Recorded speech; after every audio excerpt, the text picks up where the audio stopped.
শুরু হয়ে গেছে, একটা লাইক দিয়ে সম্পূর্ণ ভিডিওটা দেখবেন। দেখেন আজকে একটা পরীক্ষা শুরু হবে। আর আরেকটা কথা ভাই, সোনার হরিণের পিছনে পুরো বাংলা কলকাতা থেকে শুরু করে সবাই ছুটছে এই সোনার হরিণ ধরার জন্য। আমরাও সেই সোনার হরিণ খুঁজবো, কে সেই সোনার হরিণ পাবে।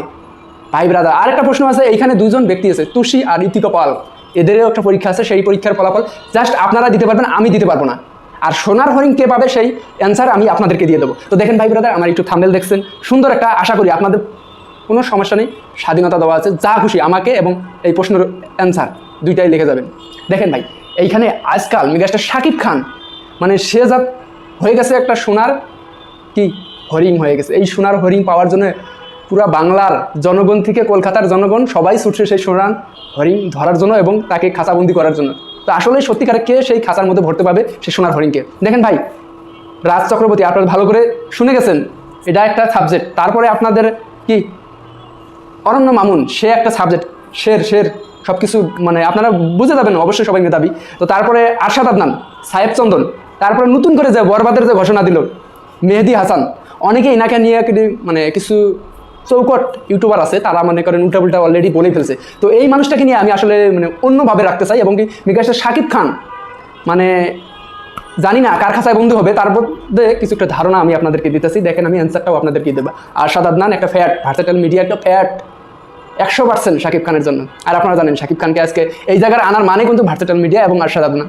শাকিব খানের সবচেয়ে বড় একটা খুঁটি বলতে পারেন, শাকিব খানের একটা বড় ছাতা বলতে পারেন বাংলাদেশের।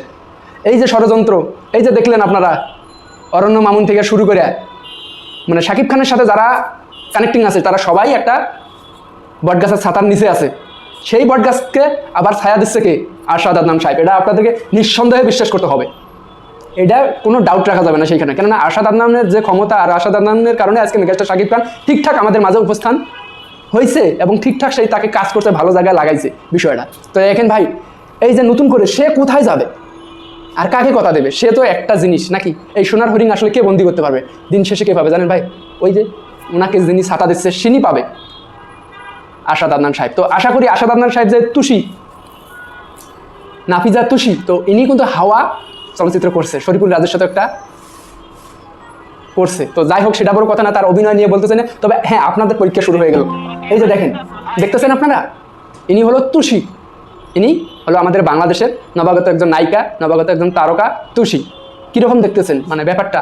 ভাই পরীক্ষা আছে, এখন পরীক্ষা শেষ হয়নি, আপনাদের অ্যান্সার এখন দেওয়ার সময় হয়ে গেছে, দেখতেছেন। তারপরে টু ফ্যাক্টর, এই যে কীরকম লাগতেছে ভাই, কি বলবো আর, জাস্ট ওয়াও। না না না, আমি তো অ্যান্সার দেবো না, আমি অ্যান্সার দেবো না, আপনারা দিয়ে দেবেন। কে থাকলে সবচেয়ে বেটার হতো। আমি জাস্ট অবাক হই, মেগাস্টার শাকিব খান আর ঢালিউড কুইন, এরপরে যদি কোনো জুটি থাকে, এরপরে যদি কোনো জুটি হওয়া সম্ভব ছিল, সেটা ঋতিকা পাল আর মেগাস্টার শাকিব খান।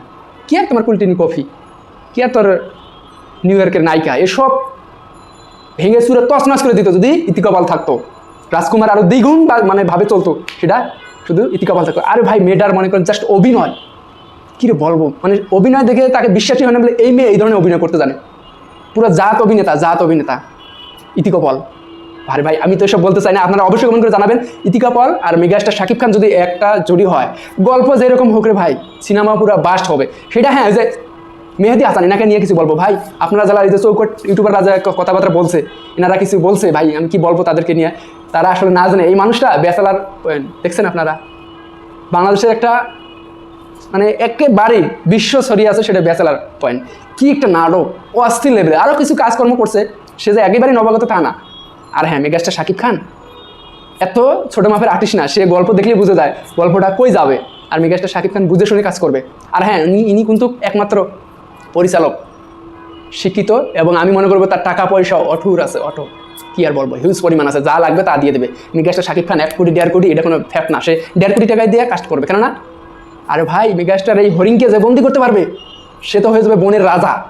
আর বনের রাজাকে তো সবাই মাতানত করবে, সবাই সাপোর্ট করবে তাকে। তো এই জিনিসটা করার জন্য আজকের যা পরিচালকরা আজকে উঠে পড়ে লাগছে মেগাস্টার শাকিব খানের, কেননা এই যে বনের হরিণকে ধরতে পারলেই আমি হয়ে যাবো রাজা, আর আমার রাজাকে তো সবাই মাতানত করবে তার কাছে, আর রাতারাতি সেলিব্রিটি, সোশ্যাল মিডিয়া। আর এই যে দেখেন ভাই, নবাগত যে কোনো পরিচালক প্রযোজক মেগাস্টার শাকিব খানও চায়, কেননা সে তাকে তুলে দেবে, তারপরে তুমি করো। এই যে অরণ্য মামুন বাবা আপনাকে বলছে, তো বাবা আমি তো করছি আপনার সাথে, দুইটা কাজ করছি, এখন আপনি নতুন কাউকে নিয়ে করেন না। এই যে শের নিয়ে কিছু বলি, মেগাস্টার শাকিব খান শের নাও থাকতে পারে, কারণ সে বলে দিছে, অরণ্য মামুন নিজেই বলছে, বলে সে আর কত, আপনি আরেকজনকে নিয়ে কাজটা করেন না। অবশ্যই এটা অবভিয়াসলি এটা করা উচিত, কেননা বাংলাদেশে আরও কিছু আর্টিস্ট আছে, তো তারা তো আসতে হবে ওই জায়গায়। এই লাইটের যে লাইটটা আছে, এই লাইটের পাওয়ার যদি থাকে তাদের মাথায়, তাহলে তো অবশ্যই আলোকিত হবে। আর হ্যাঁ, মেগাস্টার শাকিব খান তো আছে আপনার সাথে, তাহলে আর কোনো আর্টিস্ট নিয়ে আসেন না কেন? আরও ওইগুলো তোলেন, খালি একজনই থাকলে হবে? আরও আশেপাশে ছড়ান না, সিরিয়াস ওইটা থাকুক, তাহলে না বনের সৌন্দর্যটা ভালো হবে। যদি একটা হরিণ থাকে আর 50টা বাঘ থাকে তাহলে হবে না, হরিণও কিছু থাকতে হবে, তাহলে সৌন্দর্যটা বাড়বে। তো দেখেন ভাই, আমি আসলে ওইভাবে বলতে চাইনি বিষয়টা, আপনারা ভালোভাবে বুঝে গেছেন কাকে নিয়ে কি বুঝাইতে চাইছি, আশা করি বুঝে গেছেন। আর একটা কথা বলি, আপনাদের যে অ্যান্সারটা চাইছিলাম অবশ্যই কমেন্ট বক্সে দিয়ে দেবেন। ইতিকা পল হবে নাকি তুষি? বাংলাদেশের যদি সবচেয়ে বড় একটা ব্যানার থাকে সেটা হবে মেগাস্টার শাকিব খান, এটা নিঃসন্দেহ বলতে হবে। এই ব্যানারের মধ্যে যে আসবে ভাই সে পপুলার, এই ব্যানারের সাথে জাস্ট একটা সেলফি তুলতে পারলে সে পপুলার হয়। চিন্তা করেন আপনি, তাহলে কোন লেভেলের মেগাস্টার শাকিব খান, সেই আর্টিস্টকে কে না বন্দি করতে চাইবে? আপনারাই বলেন। হরিণ দিয়ে উদাহরণ দিলাম, জাস্ট মনে কিছু নিয়ে না। বিষয়টা ভালো লাগলে অবশ্যই মন খুশি বলে যাবেন। আমি চাই আপনারা বেশি বেশি কমেন্ট করবেন ভাই, আপনাদের কমেন্ট আমার ভিডিও বানার জন্য কি উৎসাহ দেয়।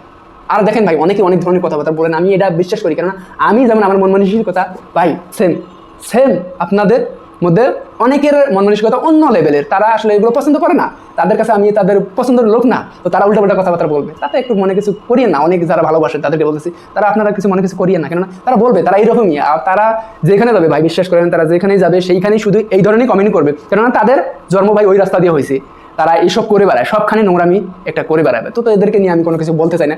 তো একটা কথা বলবো, মেগাস্টার শাকিব খান মানে সোনার হরিণ, এই সেই সোনার হরিণকে বন্দি করার জন্য দেখেন রয়্যাল বেঙ্গল টাইগাররা কীরকম করে ছুটছে। তো একটা কথা বলি, বরবাদ হচ্ছে এটা কনফার্ম থাকে। নীতি কপাল আর পরিচালককে মেহেদি হাসান, স্মরণ রাখবেন, ইনি একজন ভালো মানের পরিচালক হতে যাচ্ছে। নবাগত না, সে নাটক অনেকগুলো করছে, মাগার সিনেমায় নবাগত ধরতে হবে। হ্যাঁ, সে আসতেছে। আর আশাদ আদনান উনি আসতেছে 100% শিওর, এটা ধরে রাখবেন, কেননা বলছি তো বিষয়গুলো ক্লিয়ার করছি আপনাদের। আশা করি আপনারা অনেক বুদ্ধিমান, সব কিছু বুঝে গেছেন। আল্লাহ হাফেজ, নেক্সট টাইমে দেখা হবে ইনশাল্লাহ, যদি বেঁচে থাকি তাহলে তো প্রতিনিয়ত আসতেছে। আর হ্যাঁ, বলে যাবে না, যার যার ধর্ম আগে তারপরে কাজকর্ম, যে কোনো যে ধর্ম হোক না কেন, ধর্ম আগে।